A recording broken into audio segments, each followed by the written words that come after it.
약간은 돈을 더 받으려고 이렇게 노력하는 경향이 좀 있다 보니까 욕심을 부리다가 그러니까 이게 그렇죠. 필요 없는 선수도 더 받으려고 그래요. 네. 산체스 팔고 세 번째 센터백을 영입을 했어야 되는 거고요. 또 이제 그 미드필더도 호이비에르를 팔 걸로 마음을 먹었으면은 호이비에르를 팔고 조금 패스 주기가 되는 미드필더를 영입을 했어야 되거든요. 네네. 근데 그 판매가 안 되니까 영입도 결국 안 된 거거든요. 근데 이런 상태에서 산체스 팔았으니까 또 서드가 애매해지는 상황이 오는 거죠. 예. 네.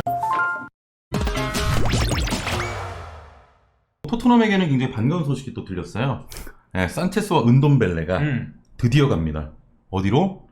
튀르키예 갈라타사라이로 가는데 네. 자, 갈라타사라이는 구단 홈페이지를 통해서 구단은 토트넘의 산체스 이적 합의를 마쳤다. 이적료는 950만 유로, 약 135억 원으로 5시즌에 걸쳐 할부로 지급되고 산체스는 4+1년 계약을 체결했으며 연봉 320만 유로, 약 450억 원을 받는다고 전했고요. 자, 이어서 은돔벨레도 발표했습니다. 네. 은돔벨레와 23-24 시즌 임대에 합의했다라고 이렇게 이제 오피셜을 띄웠는데 마침내 두 명을 모두 보냈어요.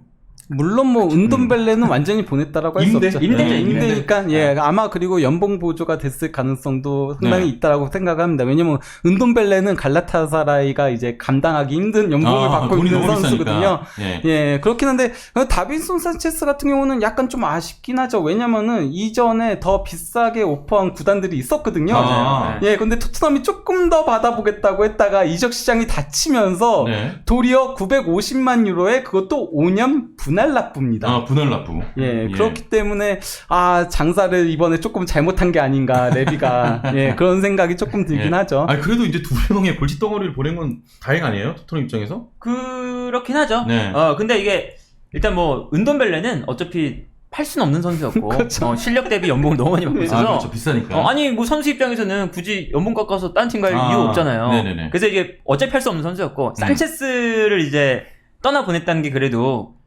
괜찮은가 싶긴 한데 네. 사실은 제가 생각했을 때는 어쨌든 산체스가 가면 세 번째 수비수가 약간 애매해요.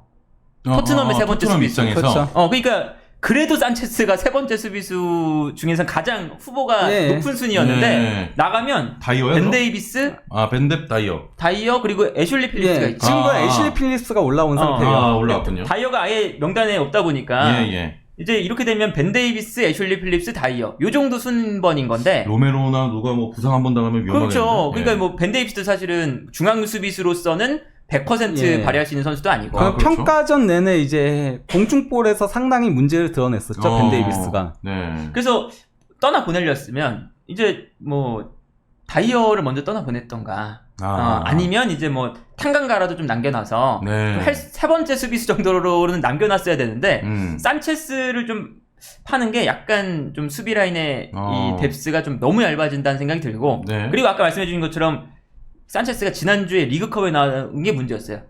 그러니까 그 리그컵 나오기 딱 그 전에 거의 900만 유로? 네. 1000만 유로 정도의 금액을 받았다고 알려져 있어요. 예. 스타드렌 쪽에서. 근데 레비가 이건 너무 적다. 우리는 한 1500만 정도는 받아야 돼. 예. 그래서 거절을 했다고 알려져 있거든요. 네, 그러니까 맞아요. 유력한 기자들이 그렇게 예. 보도를 했죠. 네. 근데 산체스가 리그컵에 나와서 완전히 망친 거예요, 그 경기를. 완전 뭐 끝났잖아요. 사실 그게 쇼케이스나 마찬가지였던 거죠. 어. 그걸 잘했으면 레비가 그걸 잘했어야 되는 건데. 봐봐, 우리 900만 유로로는 이게 더 가치가 높아. 이렇게 네. 할 수 있었는데 거기서 그냥 말아먹으니까 제한이 안 들어가. 그러니까 이제 이적료가 더 날아섰다. 쇼케이스에서 완전 똥을 싸버렸네. 그렇죠, 그렇죠. 네.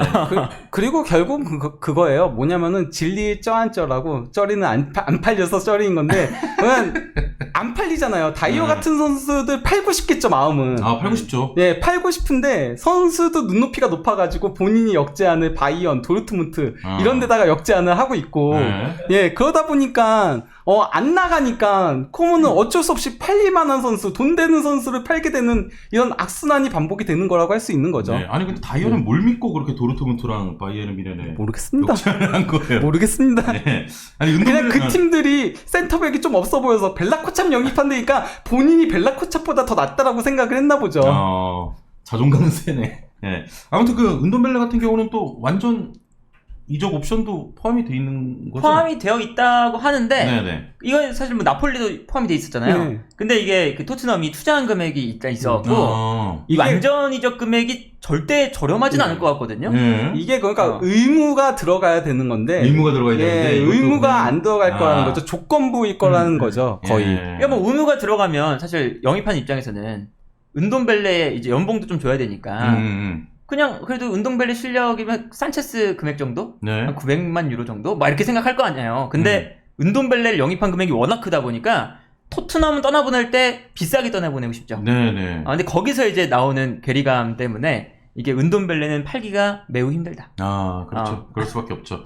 자, 아무튼 뭐 이렇게 두 명을 또 일단 갈라타사라이로 보냈는데, 아니, 저희는 이제 7시에 잠시 뒤에 뭐 이제 이적 시장 토트넘 관련해서 할 건데, 패너 입장에서는 지금 토트넘 여름 이적 시장 좀 전체적으로 결산을 해보면 어때요? 이렇게 이제 두 명까지 보낸 상황. 일단은 뭐 영입은 그래도 이제 반더벤 됐고, 네. 그리고 브레넌 존슨도 있고, 뭐 솔로몬도 있고, 그렇죠. 영입은 사실 그 비카리오도 메디슨도 있고, 있고. 메디슨도 있고, 네. 필요한 곳에 주요 영입은 잘했어요. 네네. 근데 이제 그 스쿼드에 뭔가 두께를 올리는 영입은 좀 안 됐고, 그게 이제 결국에는 그 보내는 과정이 좀 아쉬웠다. 영입은 괜찮은데 네네. 선수를 떠나보내는 요 정리가 좀 안 된 감이 있죠. 그리고 그게 이제 결국에는 그 레비가 약간은 돈을 더 받으려고 이렇게 노력하는 경향이 좀 있다 보니까 욕심을 부리다가. 그러니까 이게 그렇죠. 필요 없는 선수도 더 받으려고 그래요. 네. 그래가지고 이게 이적이 안 되는 또 그런 느낌이 있어요. 빨리 칠 때 쳐야 되는데. 사실 그러니까 산체스 팔고 세 번째 센터백을 영입을 했어야 되는 거고요. 또 이제 그 미드필더도 호이비에르를 팔 걸로 마음을 먹었으면은 호이비에르를 팔고 조금 패스 주기가 되는 미드필더를 영입을 했어야 되거든요. 네네. 근데 그 판매가 안 되니까 영입도 결국 안 된 거거든요. 근데 이런 상태에서 산체스 팔았으니까 또 서드가 애매해지는 상황이 오는 거죠. 예. 네.